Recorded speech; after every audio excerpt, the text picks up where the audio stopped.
नमस्कार, स्वागत है आपका हेलो किसान में। आपके साथ मैं हूं अंजू सिंह। हेलो किसान आप किसानों का अपना लाइव फोन इन कार्यक्रम, जहां हम खेती किसानी से संबंधित विभिन्न विषय आप किसानों के सामने लेकर आते हैं ताकि उनसे जुड़े हुए सवाल आप पूछ सके और साथ ही उनके बारे में हम आपको जानकारी भी दे सकें। आज का विषय है धान फसल में कीट व रोगों की रोकथाम और साथ ही दूसरा विषय है केले की खेती का प्रबंधन।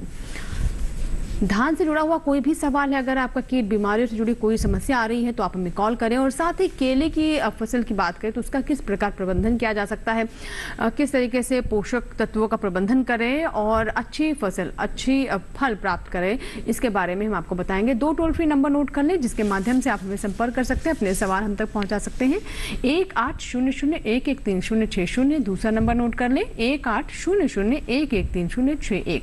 टोल फ्री यानी इन पर आपका कोई शुल्क नहीं लगेगा, तो इंतजार किस बात का, फोन उठाएं और अपने सवाल हेलो किसान में पहुंचाएं। हमारे साथ 2 मेहमान हैं स्टूडियो में, आइए उनसे आपकी मुलाकात करवा देते हैं। और डॉक्टर दिनेश कुमार हैं जो कि प्रधान वैज्ञानिक हैं सस्य विज्ञान संभाग, भारतीय कृषि अनुसंधान संस्थान, पूसा, नई दिल्ली में। बहुत बहुत स्वागत है डॉक्टर दिनेश आपका कार्यक्रम में। और आप धान के बारे में हमारे दर्शकों को जानकारी देंगे और जो भी उनके सवाल होंगे उन सवालों के जवाब भी आप डॉक्टर दिनेश जी से प्राप्त कर सकते हैं। दूसरे मेहमान हैं डॉक्टर R.S. सेंगर। आप प्रोफेसर हैं सरदार वल्लभ भाई पटेल कृषि एवं प्रौद्योगिकी विश्वविद्यालय मेरठ में। सर आपका भी बहुत बहुत स्वागत है। और आप केले की फसल के बारे में जानकारी देंगे। तो दोनों ही विषयों के बारे में हमने आपको बता दिया है। दोनों टोल फ्री नंबर हम लगातार स्क्रीन पर फ्लैश करते रहेंगे। अगले 1 घंटे तक आपके सवाल और जवाबों का सिलसिला चलता रहेगा। तो पहला विषय, जैसा कि हमने आपको बताया कि धान फसल में कीट और रोगों का प्रबंधन किस प्रकार से करें। बहुत जगहों पर धान फसल कट गई है, लेकिन कुछ क्षेत्र ऐसे भी हैं जो कि लंबी अवधि वाली फसल जिन किसानों ने ली थी उनकी फसल अभी भी खेतों में है और इस स्टेज पर कई बार बीमारियों की और कीट की आशंका रहती है। तो ऐसे में हमारे किसान क्या करें, किस तरीके से अपनी फसल को बचा सकते हैं, इसके बारे में बात करेंगे। और जैसा कि दूसरा हमारा विषय है केले की खेती के प्रबंधन की बात करें तो केला अपने आप में बहुत ही न्यूट्रिशियस, बहुत ही पोषक फल है और ये भी कहा जाता है कि हर आम और खास की पहुंच में है। और बच्चों में या फिर बड़ों में जब पोटेशियम की डेफिशिएंसी होती है, इसकी कमी होती है, तो केला सबसे पहले डॉक्टर उन्हें खाने के लिए कहते हैं। और अगर हम केले की खेती की बात करें तो लगभग अब पूरे देश में इसकी खेती बहुत ही आसानी से की जा सकती है। लेकिन किस तरीके से टिश्यू कल्चर का इस्तेमाल करें, कैसे केले के तने की बात करें या फिर उसके पत्तों की बात करें, उससे भी हमारे किसान कमाई कर सकते हैं, अपनी आय में वृद्धि कर सकते हैं। सभी बातों पर हम विस्तार से चर्चा करेंगे। तो सर सबसे पहले हम बात करते हैं धान के बारे में। और जैसे कि मैंने बताया कि कुछ क्षेत्रों में तो धान की कटाई हो गई है, कहीं हो रही है, और कुछ ऐसी जो वैरायटी हमारे किसानों ने ली थी जो लंबी अवधि वाली थी वो अभी भी खेतों में है। ऐसे में क्योंकि पीछे हमने देखा कुछ बारिश भी हुई है तो आर्द्रता बढ़ जाने की वजह से कई बार आशंका रहती है कि कीट और बीमारियां आ सकती हैं। क्या बताना चाहेंगे? जी बिल्कुल, देखिए किसान भाइयों, धान की फसल अब अपने अंतिम पड़ाव की ओर है। जो आपने आज तक मेहनत की है, इस फसल की देखभाल की है, इसमें खर्चा किया है, उसका परिणाम आपके सामने है। कुछ फसल आपकी पक चुकी है जो आपने कटाई भी कर ली और देखने में आ रहा है किसान भाई अब उसको लगातार मंडियों में बेच रहे हैं। दूसरी तरफ अभी खेत में भी धान की फसल खड़ी हुई है और लगभग 20-25 दिन और लगेंगे आपकी इस फसल को पकने में। इस बीच आपको ध्यान रखना है कि फसल में कोई दिक्कत ना आए, क्योंकि संभावना होती है कि इस दशा में कीट और बीमारी का प्रकोप बढ़ सकता है। आप इस फसल की देखभाल करें, साथ ही साथ इसकी जो कटाई आपको करनी है जब पकने के लिए तैयार आ जाए उसके कम से कम 10 से 15 दिन पहले आपको खेत से पानी निकालना है। साथ ही साथ कुछ किसान भाइयों ने फसल धान की काट रखी थी और कटी हुई फसल खेत में पड़ी थी, ऊपर से बरसात आ गई, थोड़ा बहुत इसमें हानि भी हुई है आपकी फसल की। तो इन सब बातों पे, विषयों पे आज जो है चर्चा होगी हमारी आपसे। जी बिल्कुल, देखिए दोनों ही तरह से चर्चा होनी जरूरी है क्योंकि बारिश हुई तो उससे कुछ हमारे किसान हैं जिनकी फसलों को नुकसान भी हुआ। कुछ किसानों की फसल बिल्कुल तैयार थी, उस बीच बारिश हो गई। और कुछ किसान ऐसे हैं जिनकी फसलें अभी भी खेत में है और लगभग 10 से 15 दिनों की भी उसमें भी कह सकते हैं कि इंतजार है जब वो कटाई के लिए फसल तैयार होगी। तो दोनों ही जो स्थितियां हैं उसमें हमारे किसानों को क्या करना चाहिए ताकि उन्हें नुकसान ना हो, ये जानना बहुत जरूरी हो जाता है। तो चलिए पहले हम ये रिपोर्ट देख लेते हैं, फिर आपके सवाल लेंगे।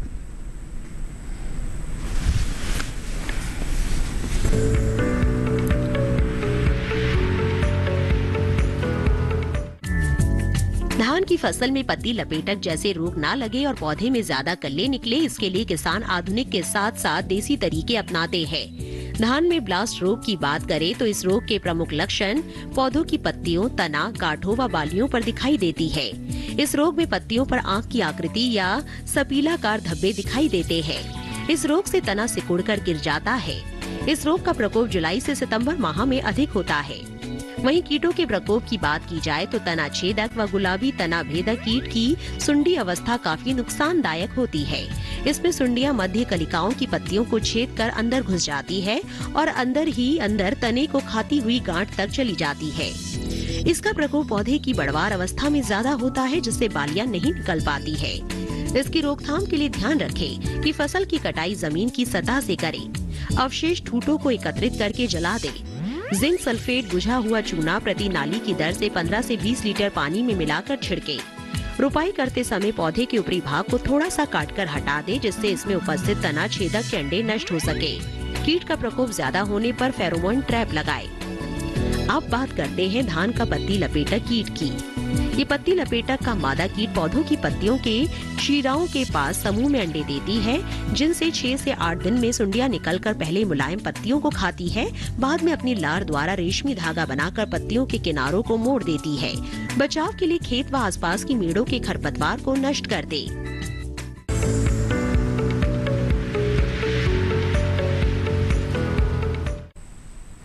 तो भी आपने रिपोर्ट देखी जिसमें हमने धान की बात की और अलग अलग तरह की जो बीमारियां इसमें हो सकती हैं, जो कीट लग सकते हैं, उसके बारे में भी एक हमने ओवरव्यू आपको दिया है।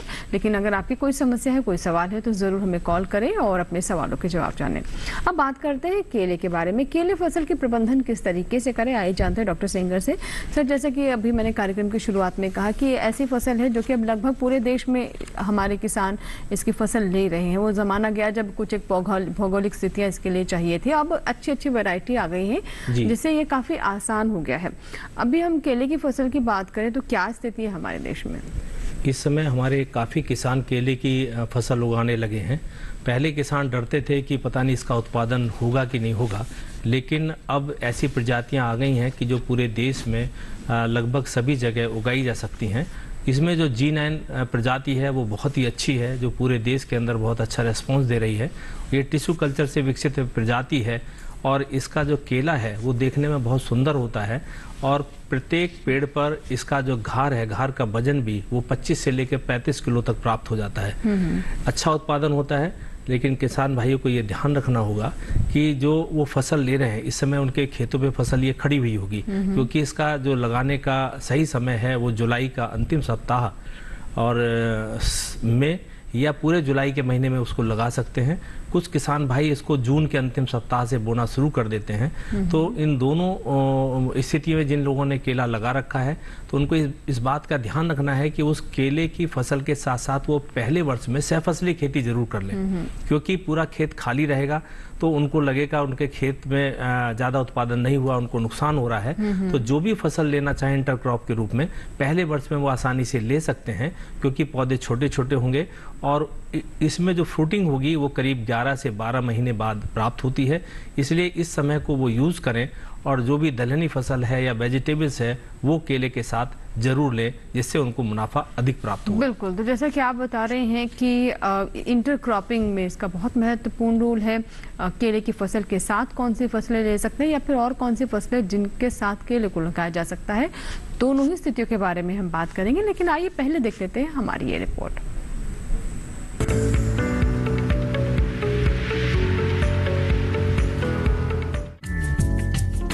जिन बागवानों ने मानसून में नए बाग लगाने का काम पूरा ना किया हो वो अक्टूबर माह में कर सकते हैं। इसके लिए तलवार की तरह दिखने वाले 1.5 से 2 किलो भार के अंतभुजतारी का चयन करना चाहिए, क्योंकि इनसे मिलने वाले फलों की गुणवत्ता अच्छी होती है।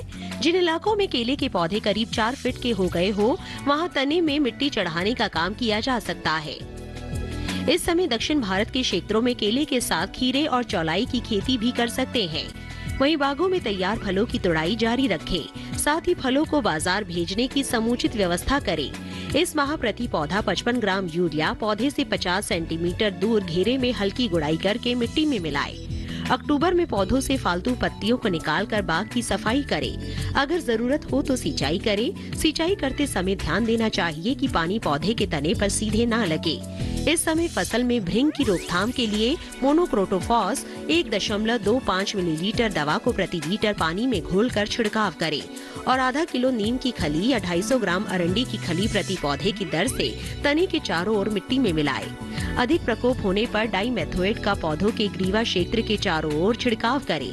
फुजेरियम सूखा रोग के लक्षण दिखाई देने पर प्रभावित पौधों को निकाल दें और 1-2 किलो चूना प्रति पौधे में डालें। केले की फसल में फल की सुंडी का हमला दिखे तो तने के चारों तरफ मिट्टी में कार्बरिल 10 से 20 ग्राम प्रति पौधे में डालें। दवाओं का इस्तेमाल हमेशा कृषि विशेषज्ञ की सलाह पर ही करें।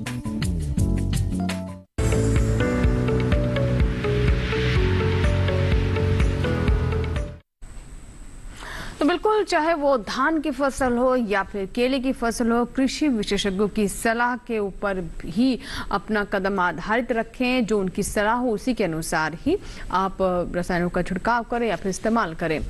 आइए बातचीत को आगे बढ़ाते हैं। और अगर आपके कोई भी सवाल है, चाहे वो धान से जुड़ा हुआ है या फिर केले से जुड़ा हुआ है, जरूर हमें कॉल करें। 2 टोल फ्री नंबर हम लगातार स्क्रीन पर आपके लिए फ्लैश कर रहे हैं। बात करते हैं डॉक्टर दिनेश, अब जैसे कि आपने बताया कि कुछ क्षेत्रों में धान कट चुकी है, लेकिन अभी भी कहीं कहीं धान की फसल है और उसमें किस किस तरह की बीमारियां हो सकती है ये भी आपने बताया।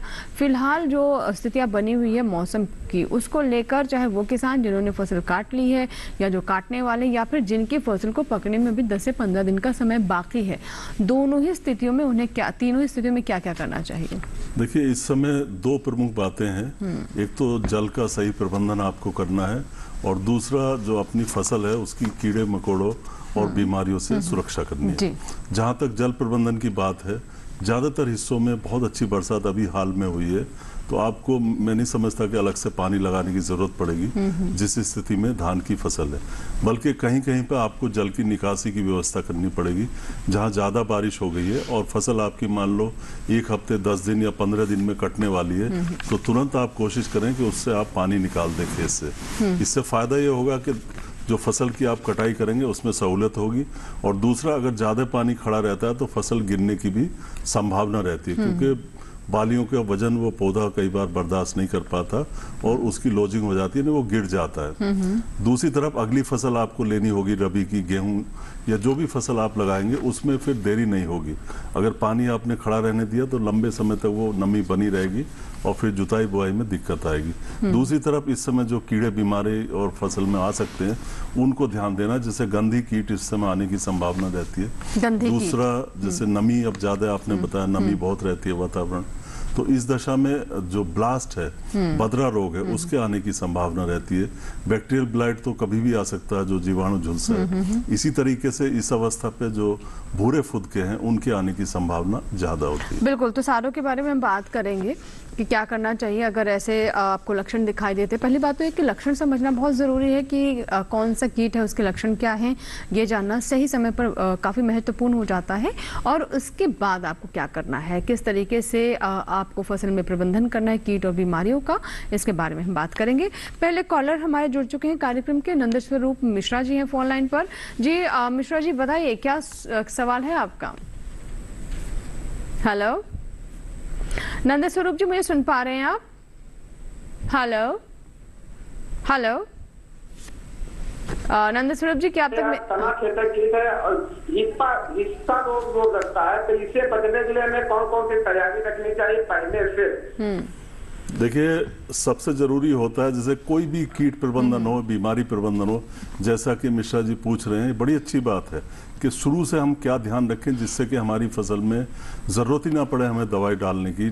तो उसके लिए सबसे महत्वपूर्ण किसान भाइयों फसल चक्र, जो अलग अलग फसलें हमें उगानी चाहिए, फसलों का प्रबंधन करना चाहिए जी। क्योंकि एक ही फसल लगातार धान धान धान आप लेते जाएंगे खेत में तो बीमारी और कीड़े ज्यादा आएंगे। आप खेत बदल दें, इस साल आपने मान लो कै खेत में धान लिया, अगले साल कै में ले लो, तो अदल बदल के बोना चाहिए। और दूसरा, मिट्टी का स्वास्थ्य भी बहुत जरूरी है कीट और बीमारी कम करने में। और तीसरा जो सबसे महत्वपूर्ण भाग है वो है पोषक तत्व प्रबंधन। कई बार किसान भाई खाली यूरिया या नाइट्रोजन देते हैं, फास्फोरस, पोटाश, गंधक या जो दूसरे तत्व हैं उनकी मिट्टी में कमी रहती है, तो ऐसी दशा में कीट और बीमारी का हमला ज्यादा होता है।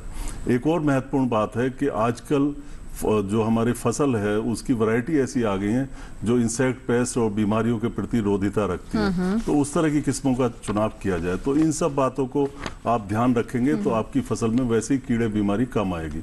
रही बात हिस्पा कीट की और तना छेदक की, तो इस समय इन कीटों से नुकसान हो सकता है। तना छेदक तो कभी भी फसल में आ जाता है और इससे जो बाली है सफेद रंग की हो जाती है, दिखती है और आसानी से खिंच जाती है। तो इन दोनों कीट के नियंत्रण के लिए आप इस समय पे क्लोरपाइरीफास का प्रयोग कर सकते हैं। 2 मिलीलीटर दवाई प्रति लीटर पानी के हिसाब से क्लोरपाइरीफास, या फिर आप इस समय पे जो कार्टप हाइड्रोक्लोराइड है उसका भी प्रयोग कर सकते हैं। 3G 3% में आती है और ये 25 किलोग्राम प्रति हेक्टर या 10 किलोग्राम प्रति एकड़ के हिसाब से आप इसका प्रयोग कर सकते हैं। जी बिल्कुल। तो आपने बताया किस तरीके से प्रयोग करना है और कैसे आप इसका प्रयोग करके अपनी फसल को बचा सकते हैं। अगर कोई नुकसान होने की आशंका आपको दिखाई दे रही है, ऐसे संकेत मिल रहे हैं, तो सही समय पर उचित कदम उठाना बहुत ज़रूरी हो जाता है। आइए बात करते हैं, एक और कॉलर है हमारे साथ फोन लाइन पर। Hello hello hello hello. जी जितेंद्र जी बताइए, क्या सवाल है आपका? हमारा ये मंसूरी धान लगा है जो 6 महीने वाली नाटी मंसूरी बौनी, तो उस समय उसमें बालियां आ रही हैं, कहीं कहीं जो है पत्तियां कुछ सूखी हैं और उसमें जो है क्या जो है छिड़काव किया जाए, झुलसा टाइप का है। क्या उसमें कोई समस्या आ रही है आपकी फसल में? कोई मान लो बाली में दाने खराब हो रहे हैं या नहीं? दाने तो नहीं खराब हो रहे हैं जी। तो देखिए पत्तियां कुछ सूखी हैं कहीं कहीं। देखिए उसकी आपको चिंता करने की जरूरत नहीं है बहुत ज्यादा। क्या होता है कि जब चिंता करने की जरूरत नहीं है ज्यादा आपको, क्योंकि क्या होता है जब बालियां निकलनी शुरू हो जाती हैं तो नीचे की पत्तियां कुदरती तौर पे जो सूखना शुरू हो जाती हैं, 2-4 पत्ती नीचे की, क्योंकि वहां तक सूरज की रोशनी नहीं पहुंचती और वो पत्तियां वैसे भी पुरानी हो जाती हैं। जी तो यानी सर ये सामान्य गतिविधि है। अगर सामान्य तौर पर ऐसा होता है, इसको लेकर और भी जो हमारे किसान हैं अगर वो भी अपने खेत में देखते हैं तो मतलब इसको लेकर कुछ परेशान होने की जरूरत नहीं है, ऐसा होता ही है। आपको ये ध्यान देना है कि पत्तियां जो है नीचे की पत्तियां या ऊपर की पत्तियां, ये आप बताइए और किस तरह के लक्षण आपको दिखाई दे रहे हैं पत्ती में। आप हमारे साथ जितेंद्र जी बने हुए हैं क्या? शायद देखिए क्या होता है, कई बार किसान भाई थोड़ा चिंता में हो जाते हैं और फिर कई बार ऐसा होता है किसान भाई अपने आप ही पूछने लगते हैं कि जी फसल की ये स्थिति है, इसमें मैं क्या दवाई डालूं। जब बीमारी होती तभी तो हम दवाई लेते हैं। कई बार किसान भाई जबरदस्ती उसमें दवाइयाँ और छिड़काव करते रहते हैं जिनकी कोई ज़रूरत नहीं होती। आप कृषि विज्ञान केंद्र या विश्वविद्यालय हैं हमारे कृषि के, वहाँ संपर्क कीजिए और उसके हिसाब से आप सलाह जो भी वो दें आप अपनी फसल का प्रबंधन करें। बिल्कुल। तो देखिए ये कुछ बातें हैं जिसका ध्यान रखना ज़रूरी हो जाता है, लेकिन फिलहाल हमारे लिए वक्त हो गया एक छोटे से ब्रेक का। आपकी कॉल्स लेने का सिलसिला जारी रहेगा, आपकी कॉल्स का इंतजार है हमें। और जाते जाते एक बार फिर से आपको बता दें कि आज का विषय है धान फसल में कीट और बीमारियों का प्रबंधन और साथ ही केले की खेती।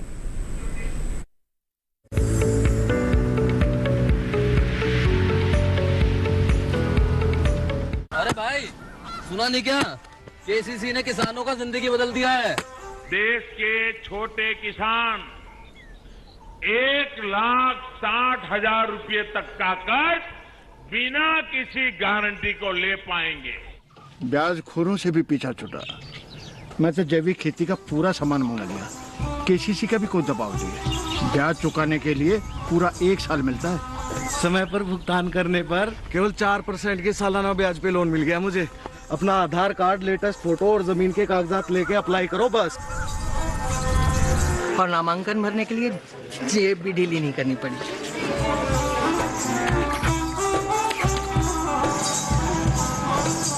चाचा, उधार चुकाने के 24 घंटे के बाद उतने ही पैसे वापस निकाल सकते हैं। केसीसी ने किसानों की जिंदगी वाकई बदल दी है। तो आप भी किसान क्रेडिट कार्ड अपनाएं और सहजता से ऋण पाएं।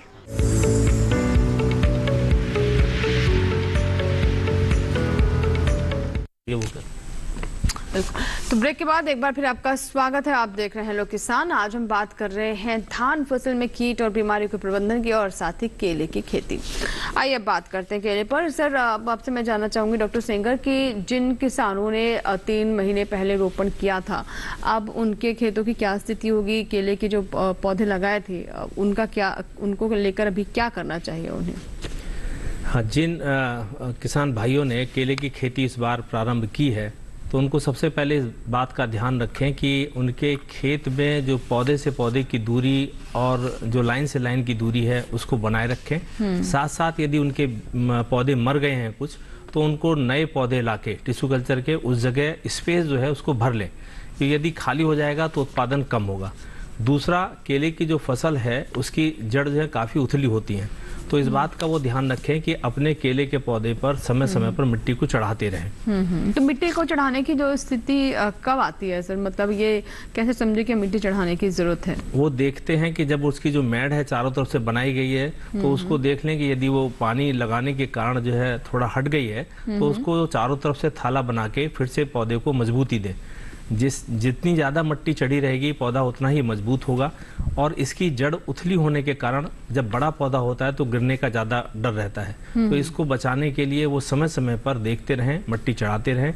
और दूसरा, बीच में कोई भी क्रॉप है, जो भी इंटरक्रॉपिंग की क्रॉप लेना चाहते हैं वो पहले वर्ष में ज़रूर लें, क्योंकि जब आगे पौधे बड़े हो जाते हैं तो बीच में धूप नहीं मिल पाती तो फसल अच्छी नहीं हो पाती। लेकिन प्रथम वर्ष में तो जो भी वो क्रॉप ले रहे हैं, चाहे वेजिटेबल की ले रहे हों या कोई भी सीरियल क्रॉप ले रहे हों, जहाँ तक मैंने देखा है काफ़ी किसान जो है गन्ने की साथ केले की सहफसली खेती कर रहे हैं और वो ट्रंच बीज से खेती करते हैं, उनको अच्छा उत्पादन प्राप्त होता है। लेकिन वहाँ इस बात का ध्यान रखते हैं यदि उनको सहफसली खेती किसी बड़े पौधों की करनी है तो वो उसका स्पेस, लाइन से लाइन की दूरी बढ़ा लेते हैं। लेकिन अब तो आपने अपना बाग लगा रखा होगा, केले के पौधे लगे हुए होंगे, तो इस समय केवल ये इंतजार ना करें कि हमको केले की फसल लेनी है, उसमें आप कोई अन्य फसल जरूर ले लें।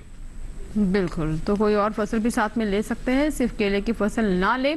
और उचित तरीका भी यही है ताकि जितनी भी भूमि है उससे ज़्यादा आपको लाभ हो सके। एक कॉलर है, आइए बात करते हैं उनसे। हेलो हेलो हेलो जी, नमस्कार, स्वागत है आपका हेलो किसान में। बताइए क्या सवाल है? स्वागत है मैडम आपका भी। धन्यवाद। जी सुनील जी, बताइए।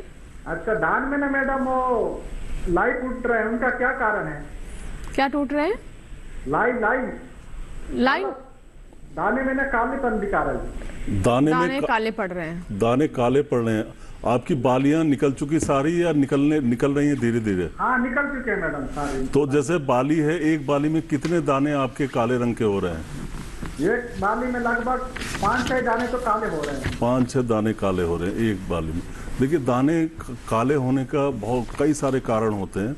कुछ तो हमारी जलवायु, पर्यावरण, वर्षा, इन चीज़ों से जुड़े हुए होते हैं, और तापक्रम है, जैसे ऊंचा नीचा तापक्रम में काफ़ी बदलाव आ रहे हैं आजकल, बरसात की स्थिति आती है, तो बहुत सारे कारण होते हैं। अगर 2-4 दाने एक बाली में आपके काले हो रहे हैं तो आपको किसी तरह की चिंता की ज़रूरत नहीं है, क्योंकि जो दाने काले हो गए वो वापस आपके सही रंग में नहीं आएंगे और बाकी दाने आपके ठीक रहेंगे। और कई बार ऐसा होता है कि जैसे बालियाँ निकलती हैं धान की, और उस समय पे अगर बरसात हो जाती है तो उसके जो परागकण वगैरह होते हैं वो धुल जाते हैं और कई बार दाना खाली रह जाता है। फिर इस तरह के दानों का रंग सफ़ेद हो जाता है और बाद में इस पे सेप्रोफाइटिक फंगस, फफूंद आ जाती है एक तरह की, जिसकी वजह से उसका रंग काला हो जाता है। कई बार जीवाणुओं का इन्फेक्शन होता है कुछ, जिसकी वजह से रंग ये काला हो जाता है। तो बहुत सारे कारण हैं, लेकिन ऐसी स्थिति नहीं है कि आपको कोई उपाय करने की जरूरत हो। तो मतलब ये सामान्य है, सामान्य कोई ज्यादा उनको नुकसान नहीं होगा? कुछ नहीं, बहुत ही सामान्य दशा है। और इसमें आपको इसी तरह से अब इस साल ऐसा भी हुआ है, कहीं कहीं के बालियां पूरी सफेद हो गई। अच्छा। जबकि उसमें तना छेदक नहीं था।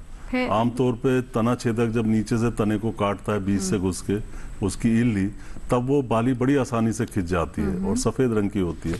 लेकिन इस बार बहुत से खेतों में ऐसा भी हुआ है कि वो बाली बाहर नहीं खिंचती। इसका मतलब तना छेदक का हमला नहीं है। तो वो ये जो पर्यावरण से संबंधित कारक हैं, कुछ हमारे मौसम जैसे पानी, हवा और इन सब की वजह से भी, ये तापक्रम, इनकी वजह से भी दिक्कत आ जाती है। जी सर, कुछ ईमेल्स भी आए हैं, वो भी हम ले लेते हैं। और ये केले के ऊपर ईमेल है, विजय कुमार उड़ीसा से है। इनका कहना है कि इनकी मिट्टी का पीएच लेवल 7.2 है, यानी 7.2।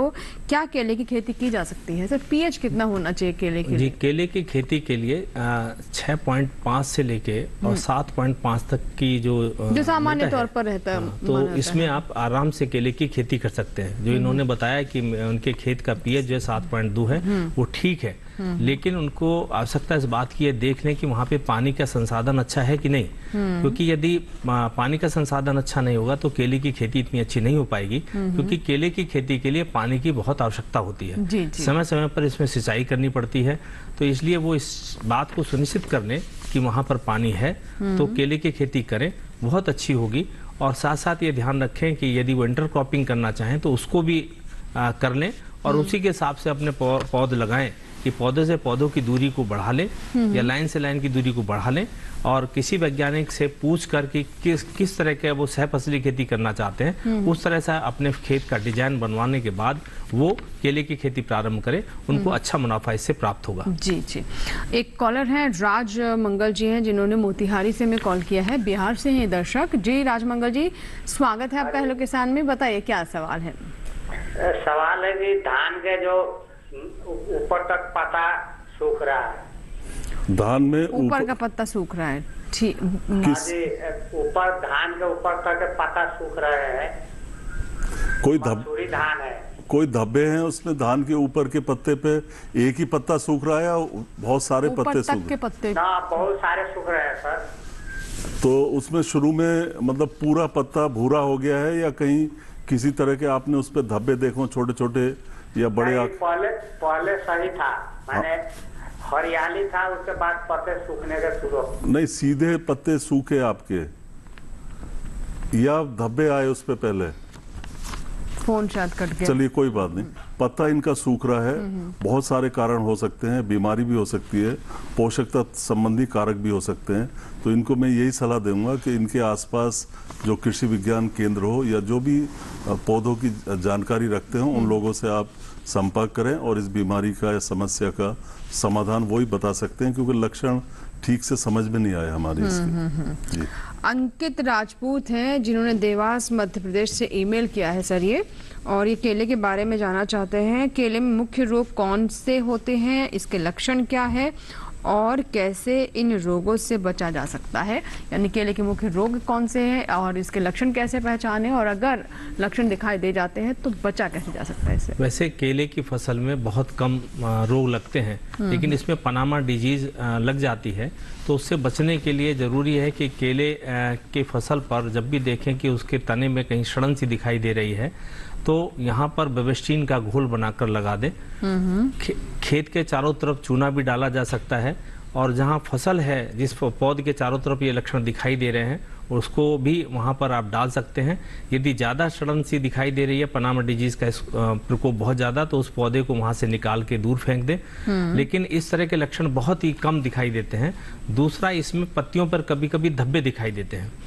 ये भी लक्षण बहुत कम मिलते हैं, लेकिन जब कभी पत्ते धब्बे दिखाई दें या फल के ऊपर धब्बे दिखाई दें तो आप लोगों को डरने की ज़रूरत नहीं है। वहाँ पर 2% मैंकोजेब का सलूशन बना के उसका स्प्रे कर दें 2-3 बार खेत में, तो आपको इस रोग से निजात मिल जाएगा। तो आप इन चीज़ों को करते रहेंगे तो आपका केला सुरक्षित रहेगा। और इस बात का विशेष रूप से ध्यान रखें, क्योंकि जो टिश्यू कल्चर केला होता है वो रेजिस्टेंट वैरायटी लेके उसको मल्टीप्लाई किया जाता है, क्लोनल प्रोपोगेशन किया जाता है। तो वैज्ञानिक ये कोशिश करते हैं कि उस प्रजाति को ही मल्टीप्लाई किया जाए और किसानों तक पहुंचाया जाए जिसमें रोगों का कम से कम आक्रमण होता हो।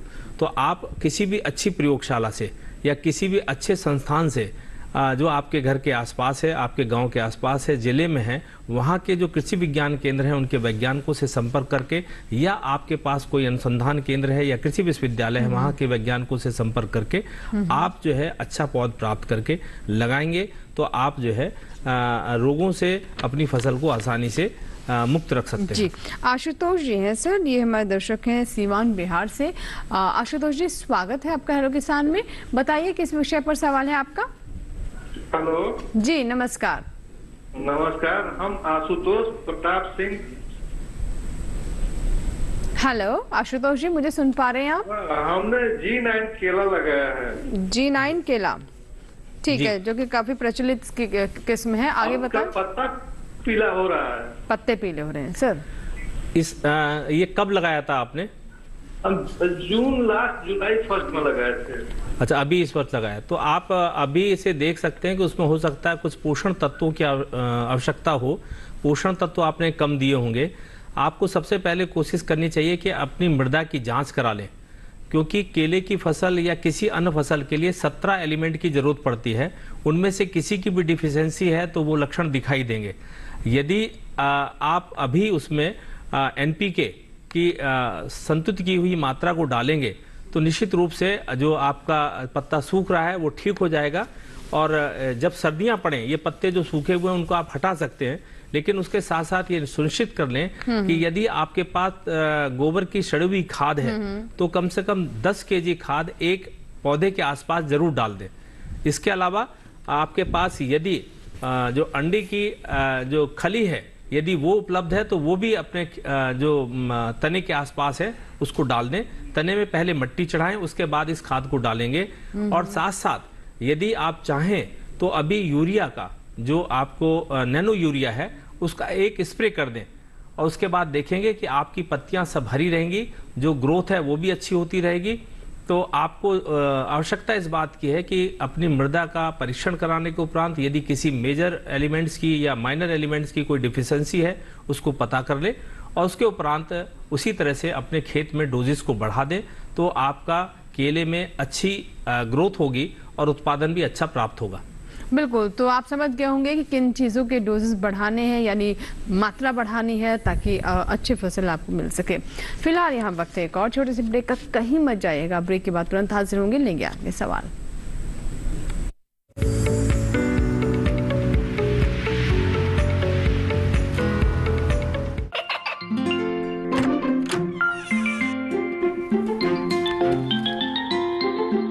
ये क्या हो रहा है? काशवी, इतने कम मार्क्स?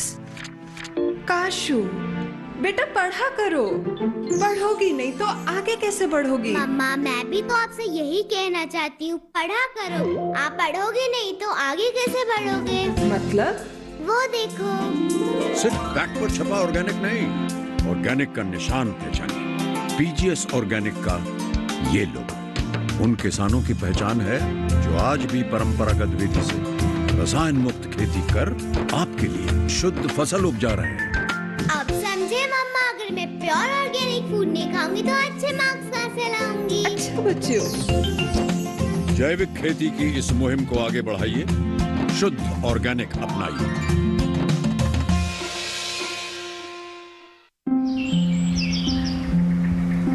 अरे अरे अरे, क्या कर रहा है? इधर इधर इधर, हम बोल रहे हैं तेरे बीजू का। पुतला बोल रहा है? हाँ, पक्षियों से तो हम खेत को बचा लेते हैं, पर इन घातक रसायनों से कैसे बचाएं? मतलब? देख बेटा, तू जो ये अंधाधुंध रसायन मिलाता है ना, मिट्टी की सेहत बिगड़ने लगी है। और जब माटी ही कमजोर पड़ जाएगी तो उपज कैसे सेहतमंद होगी? हाँ? अरे पहले ऐसा नहीं था। पूछना अपने बड़े बुजुर्गों से, कैसे फसल लहलहाती थी, शुद्धता झलकती थी। हाँ, माटी भी तंदुरुस्त और लोग भी। अब पहली वाली बात कहाँ? पर अब तो सब यही डाले हैं। सब नहीं, आज भी लाखों जागरूक किसान परंपरागत विधि से फसल उगा रहे हैं। खर्चा कम और उपज की कीमत भी बेहतर पा रहे हैं। ठीक है भाई, मैं भी आज से जैविक खेती शुरू करूंगा। माटी से प्रेम की परंपरा है परंपरागत खेती।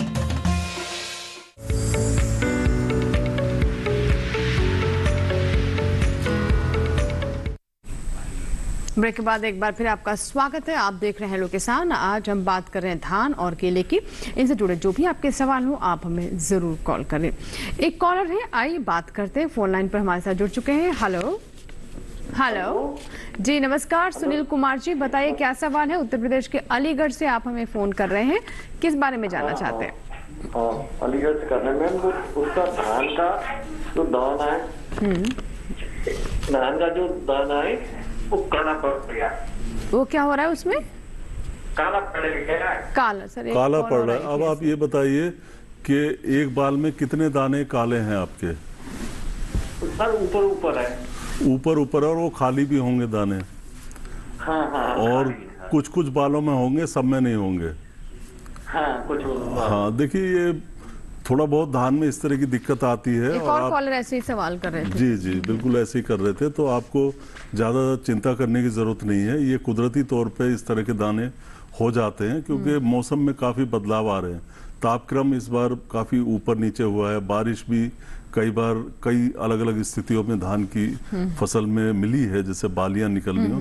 और वैसे भी मतलब कुछ दाने रह जाते हैं खाली, और खाली रहने की वजह से चिंता की कोई जरूरत नहीं है। जैसे कि आपने एक और हमारे कॉलर को बताया था। जी जी ठीक है डॉक्टर सेंगर, अब हम केले पर बात कर लेते हैं। केले की फसल जब हम एक बार लेते हैं या फिर बाग लगाते हैं तो ये कितने समय तक इससे फल ले जा सकते हैं केले के? किसान भाई जो केले की फसल लेते हैं तो करीब 12 से 13 महीने में इसमें फ्रूटिंग प्राप्त हो जाती है। और इस दौरान किसान भाइयों को ये चाहिए कि जो इस बार प्रथम बार बाग लगाए हुए हैं तो उनको अपना केवल एक ही तना ऊपर तक बढ़ने देना है।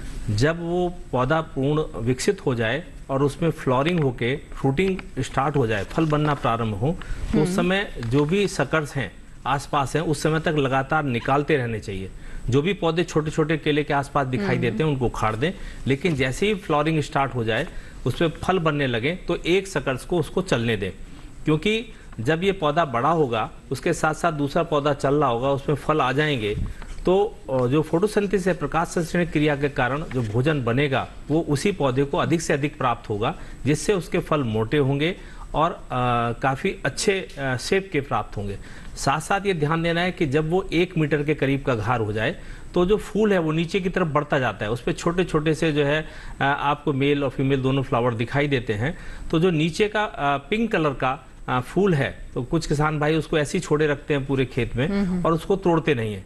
यदि आप उसको 1 मीटर का जब आपका घार हो जाए तो उसको तोड़ के अलग कर देना चाहिए और वहां पर बेबिस्टीन का घोल बना के जहां से उसको काटते हैं, फूल को काटते हैं, वहां नीचे उसको लगा देना चाहिए, क्योंकि उसमें जो है कोई भी सडन रोग फिर पैदा ना हो। और उस फूल को फेंके नहीं। किसान भाई उन फूलों को इकट्ठा करें और अपने निकटवर्ती बाजार में जाकर उसको बेच लें।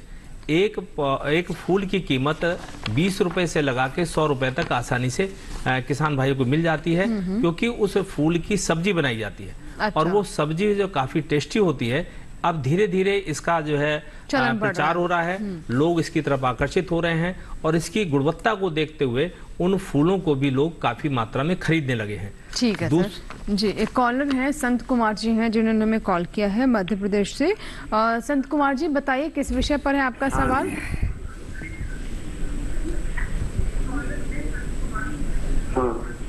बताएं, केले पर जाना चाहते हैं या फिर धान पर? सर मैडम मेरी धान में वो कंदो रोग लग रहा, कंदो बोलते हैं उसको। जी जी जी दाने आ गए हैं। जी ठीक है सर। इसमें दाने आ गए, दाने फटक के पीला होता है, फिर वो काला हो जाता है। जी जी जी देखिए, ये बीमारी आती है धान में, हमेशा नहीं आती, कभी कभी आती है और कुछ इलाकों में आती है।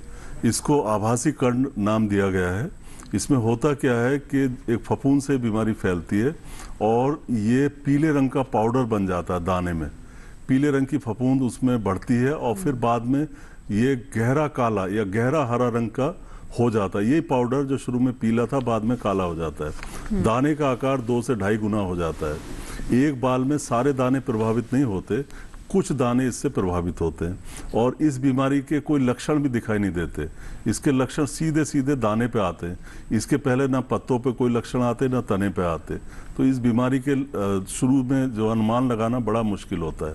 अब इस दशा में आपको करना क्या है, कापर ऑक्सी क्लोराइड ये एक रसायन आता है, बाजार में मिलता है, ब्लाइटॉक्स करके भी आता है।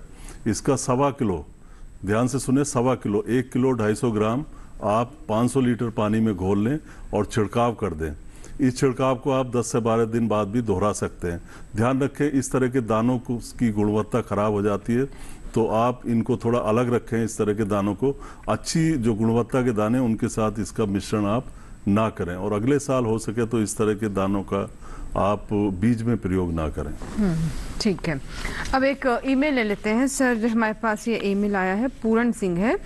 ये जबलपुर से हैं हमारे दर्शक, इन्होंने अपना सवाल ईमेल किया है पूरन सिंह ने। ये बता रहे हैं कि केले की खेती करना चाहते हैं, तो क्या उनके क्षेत्र में ये संभव है? जबलपुर के किसान हैं ये, क्या वहाँ का तापमान जो है वहाँ केले की खेती कामयाब हो पाएगी?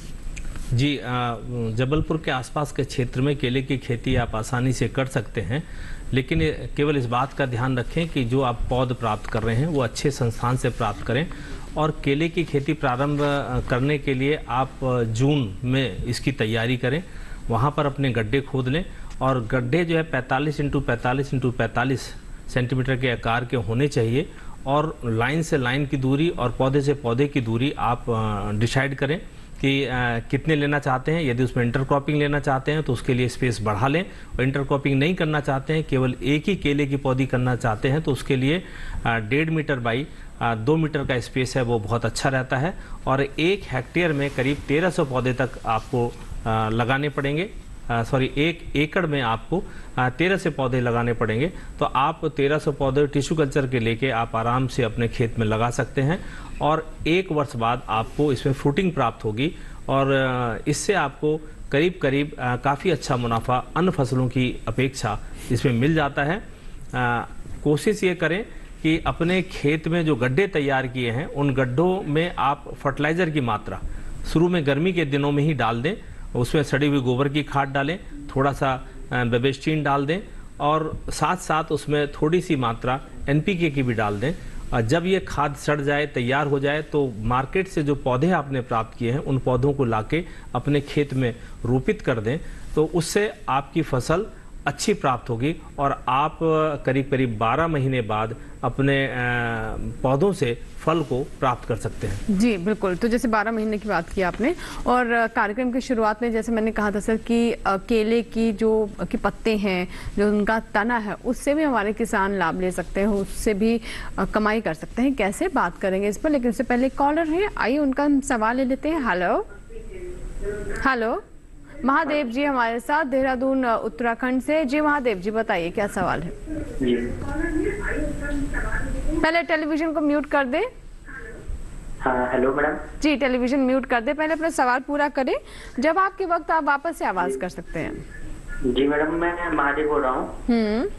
जी मैडम, म्यूट कर रहा हूँ। धन्यवाद। हाँ हेलो मैडम, मेरा ना हमारे ना यहाँ पर अधिकतर फसल ना बर्बाद सी हो रही, मतलब ऐसे जी धान की फसल के बारे में पूछ रहा हूँ मैडम। मैं ना धान के बारे में जानना चाहते हैं सर, ये कह रहे हैं कि किस वजह से बर्बाद हो रही है फसल, कोई बीमारी है या फिर कुछ और है, क्या वजह चल रही है वहाँ पर?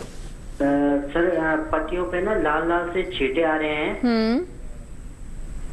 धब्बे, छोटे छोटे धब्बे आ रहे हैं उस पे, छोटे छोटे से धब्बे आ रहे हैं सर। ना तो धान बाहर आ रहा है, ठीक है, वो ना बिल्कुल नीचे ही नीचे पहले जितने ग्रोथ थी उसकी उतने में ही रुक गया हो। ये धब्बे जो है ना हल्के लाल रंग के या आपके मैरून रंग के होंगे, गहरे लाल रंग के, ऐसे कह लो आप इसको। ये क्या होता है कि लीफ स्पॉट बीमारी होती है धान की, एक धब्बा रोग एक तरह का, और ये कई बार काफी नुकसान करती है। और इसमें नुकसान होता है डॉक्टर साहब? इसमें क्या होता है कि छोटे छोटे धब्बे जब बन जाते हैं, धीरे धीरे इस पत्ती का रंग ही बदल जाता है, और फिर ये सूख सकती है, और इसमें आपका जो प्रकाश संश्लेषण की क्रिया वो नहीं हो पाती। और अब जैसे बालियां कह रहे थे कि बालियां नहीं निकली हैं, तो बालियां हर फसल की किस्म के हिसाब से निकलती हैं, उनका एक नियत समय होता है, तो निश्चित समय पे बालियां निकलेंगी, आप चिंता ना करें, फसल अगर अच्छी है आपकी। और इस बीमारी का आप नियंत्रण करें, इसके लिए आप प्रोपेकोनाजोल नाम की एक दवाई आती है, उसका छिड़काव कर सकते हैं। 1 मिलीलीटर प्रति लीटर पानी के हिसाब से आप घोल बनाएं और इसका छिड़काव करें। इस छिड़काव को आपको 2 से 3 बार करना पड़ेगा 10 से 15 दिन के अंतर पे। अगर ये बीमारी की तीव्रता ज़्यादा है तो तुरंत इस तरफ आप ध्यान दें, क्योंकि ये ऐतिहासिक बीमारी रही है। बंगाल में 1943 में जब हमारे फेमिन आया था, तब ये बीमारी एक तरह से जिम्मेदार थी। तो आप ध्यान से अपनी फसल में जो है इस रोग का नियंत्रण करें। जी, नीरज यादव एक हमारे दर्शक हैं जिन्होंने ईमेल किया है, और नीरज यादव का हम सवाल ले लेते हैं। ये सवाल धान से जुड़ा हुआ है। नीरज यादव कह रहे हैं कि उन्होंने धान बोया है लेकिन बालियां आने में बहुत देर लगती है, क्या वजह है, क्या करें? देखिए, इसका कोई कारण नहीं होता। हर फसल की किस्म का अपना अपना जो बढ़वार होती है, एक नियत समय होता है। जैसे कहते हैं कोई किस्म हमारी 120 दिन में पक के तैयार होती है, तो वो 120 दिन में होगी। 120 दिन की किस्में, इसमें से 30 से 35 आप माइनस कर दें, इसमें से घटा दें, तो वो बाली के निकलने का समय होता है। आज मान लीजिए बाली निकली हमारी, तो अगले 30 से 35 दिन में ये पक जाएगी फसल। यानी पकने के 30-35 दिन पहले बालियां निकलती हैं और वो समय बिल्कुल निश्चित है, तो उसी समय पे बालियां निकलेंगी। आपकी किस्म हो सकता देर से पकने वाली हो, लंबी अवधि की किस्म हो आपकी, इस वजह से बालियां नहीं निकली हैं। अगर आपकी फसल स्वस्थ है, सब चीज़ ठीक है, तो बालियां निकलेंगी, आप चिंता ना करें। जी बिल्कुल। तो जैसे कि हमारे डॉक्टर साहब बता रहे हैं कि चिंता करने की फिलहाल ज़रूरत नहीं है। इसी के साथ ही यहाँ हमारे लिए वक्त हो गया एक छोटे से ब्रेक का, लेकिन अभी भी समय बाकी है। अगर आपने कॉल नहीं किया है तो ज़रूर करें, क्योंकि अगला सेगमेंट हमारे कार्यक्रम का अंतिम पड़ाव है।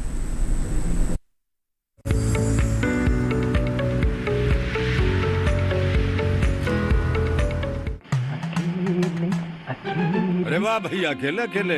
अरे तू भी ले, पर खाएगा कैसे? मैं ऑर्गेनिक खेती की बात कर रहा रे बेटे। अकेले अकेले खेती कब तक करेगा? मतलब गांव में 20-25 किसानों का समूह बना के पंजीकरण करवा ले, फिर सरकारी ट्रेनिंग भी मिलेगी और मुफ्त जैविक बीज खाद भी। फिर बीजीएस ऑर्गेनिक की सरकारी मोहर के साथ तेरी उपज आकर्षक पैक में पहुंचेगी बड़े बाजार तक। अच्छा? हाँ। अरे भाई, कहाँ चल दिया? सबको साथ लाने, आमदनी बढ़ाने। तो किसान भाई समझ गए ना? साथ मिलकर ऑर्गेनिक खेती कीजिए, अपनी परंपरा को आगे बढ़ाइए, ज्यादा मुनाफा कमाइए। माटी से प्रेम की परंपरा है परंपरागत खेती।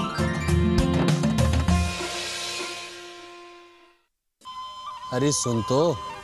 मुझे क्या सुनाना चाहते हो? जो सुनाओ मेरी सौतन को। किसको? अरे वही तुम्हारा मोबाइल फोन जिससे सुबह शाम दिन रात चिपके रहते थे और कहते थे किसान कॉल सेंटर से बातें हो रही हैं। अच्छा, ये बात है। हाँ, क्यों? क्या हुआ? अब बात नहीं होती क्या? अब तो झट से बात हो जाती है। ऐसा क्या? हाँ, अब तो ज्यादा लाइनें और खास तकनीक के कारण खेती के माहिरों से तुरंत बात हो जाती है। और अगर कभी लाइन व्यस्त हो तो अपनी समस्या फोन पर रिकॉर्ड करा दो, वहाँ से फोन आ जाता है और समस्या की हल का मैसेज भी आ जाता है।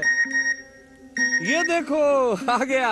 अरे वाह, इसका मतलब इंतजार की घड़ी अब खत्म। हाँ। तभी मैं सोचूं कि आजकल मुझ पर इतना प्यार क्यों आ रहा है।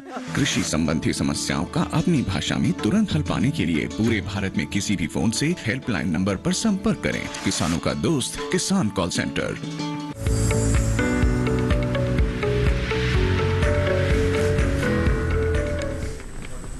ब्रेक के बाद एक बार फिर आपका स्वागत है। आप देख रहे हैं हेलो किसान।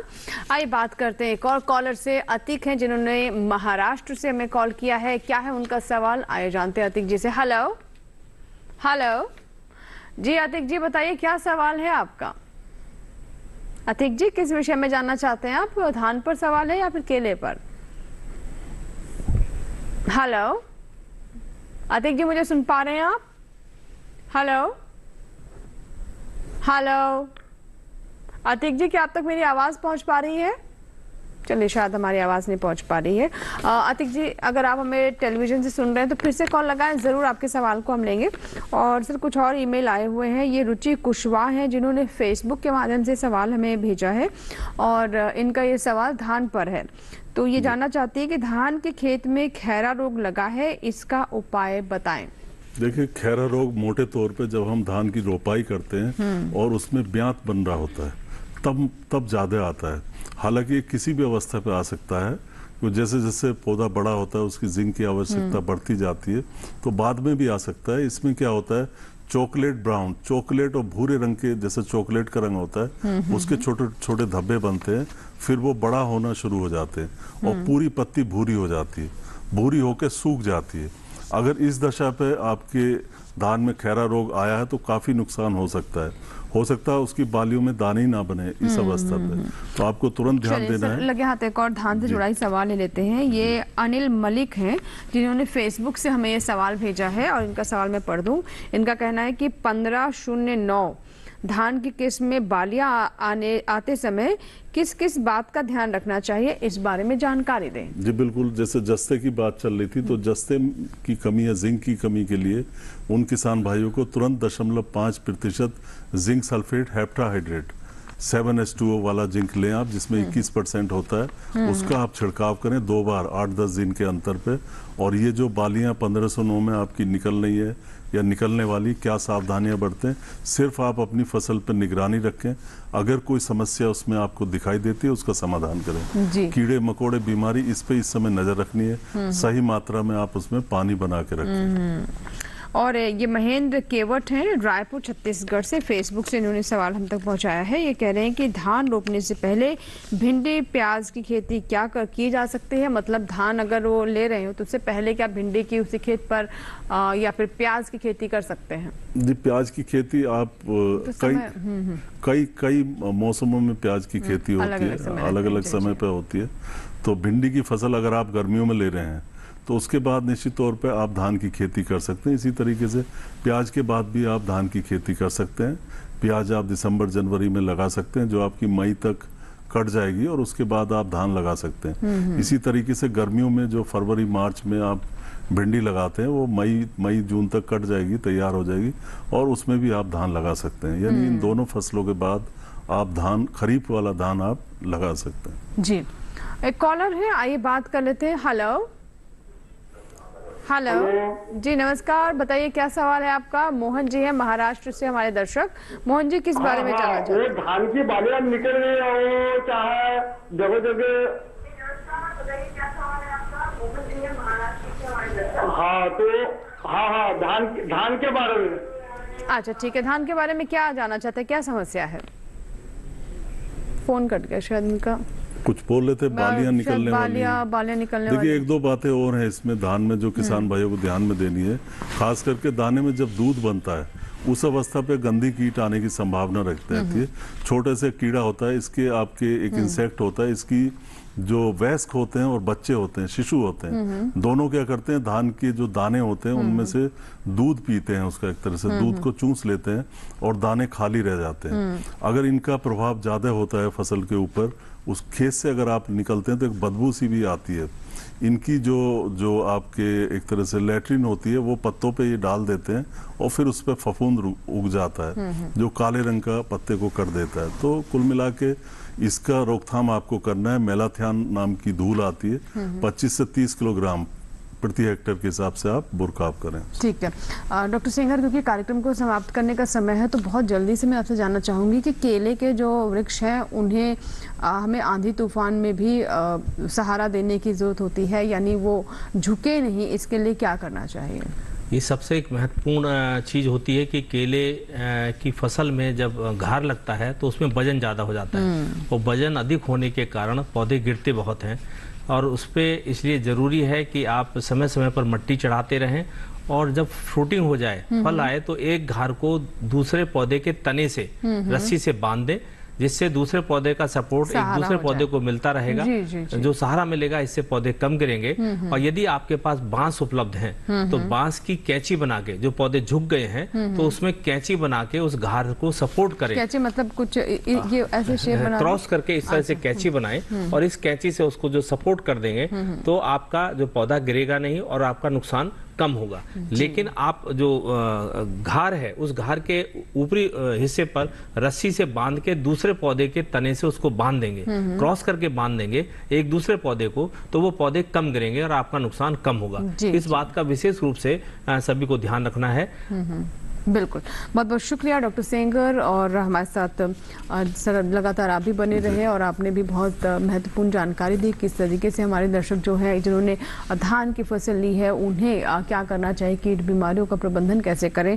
तो हमारे साथ डॉक्टर दिनेश जी भी थे। बहुत बहुत शुक्रिया आप दोनों मेहमानों का, आप स्टूडियो में समय निकाला। सभी किसान भाइयों को नमस्कार जी। इसी के साथ ही आज के हेलो किसान में फिलहाल इतना ही, लेकिन जाते जाते आपको बता दें कि हमारा अगला विषय क्या है, जिस पर हम कल कल का विषय जो हमारा क्या है उस पर हम बात करेंगे। कल हमारा विषय है नस्ल सुधार के लिए भारत सरकार की योजना, और साथ ही दूसरा विषय होगा ऊंट की विशेषताएं और जीविका में सहभागिता। तो दोनों ही विषय से जुड़े हुए विषय विशेषज्ञ हमारे साथ स्टूडियो में रहेंगे, और अगर आपके कोई सवाल है दोनों विषय से जुड़े हुए तो आप हमें ईमेल कर सकते हैं। हमारा ईमेल पता नोट कर लें, हमारा ईमेल पता hellokisan2015@gmail.com। आप हमें सोशल मीडिया के माध्यम से भी संपर्क कर सकते हैं। बहुत सारे सवाल हम तक फेसबुक और साथ ही इंस्टाग्राम और ट्विटर से भी पहुंचते हैं। तो आपको बता दें, फेसबुक पर जाने के लिए हेलो किसान DD लाइव ये हमारा आईडी है। इंस्टा पर हम hello.kisan नाम से हैं, और वहीं आप अगर ट्विटर पर हमसे जुड़ना चाहते हैं तो हेलो किसान DD से आप हमारा आईडी सर्च कर सकते हैं।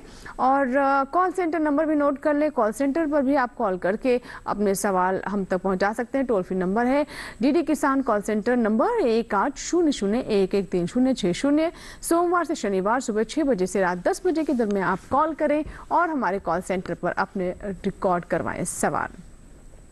तो ये तमाम तरीके थे जिसके माध्यम से आप हमें संपर्क कर सकते हैं। और एक और आसान तरीका आपको बता दें, जहां पर आप चाहे तो हमारे एपिसोड्स देख सकते हैं, आज के कार्यक्रम को दोबारा देख सकते हैं। ये हमारा YouTube ID है, इसे आप स्कैन करें और हमारे YouTube चैनल से जुड़े पुराने एपिसोड भी देख सकते हैं। आज के कार्यक्रम को दोबारा देखना चाहते हैं किसी जानकारी के लिए तो वो भी आप हमारे YouTube चैनल पर जा सकते हैं और वहाँ भी अपनी राय या फिर अपने सवाल कमेंट सेक्शन में लिख सकते हैं। उम्मीद करते हैं ज़रूर हमारे किसान हमारे सभी जो सोशल मीडिया के प्लेटफॉर्म्स हैं से जुड़ेंगे और अपने सवाल हम तक पहुंचाएंगे। यहाँ लेंगे आपसे इजाजत, लेकिन आप बने रहे दूरदर्शन किसान के साथ। नमस्कार।